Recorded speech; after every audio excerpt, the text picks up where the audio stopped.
जी बच्चों, उर्दू में आगे बढ़ते हुए पहले हमने अलिफ़ सीखी, अब हम उसकी आदि इश्काल देखेंगे। तो बच्चों ये क्या है? बे।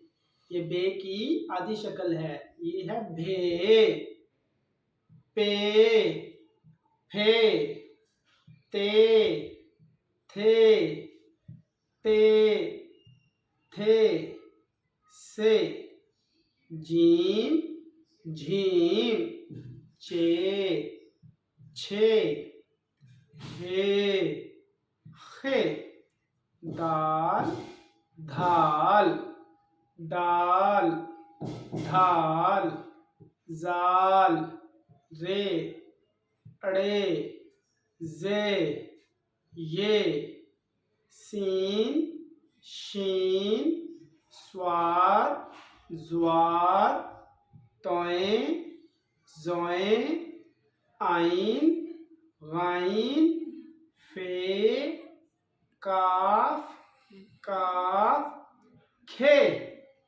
गाफ, घाफ, लाम, लाम, मीम, मीम, नून, नून, वाओ, हे। और बेटा इसकी और भी आदि इश्काल होती हैं जो अक्सर लफ्ज़ों के दरमियान में आती हैं। और इसी तरह ये दो चश्मी हे है।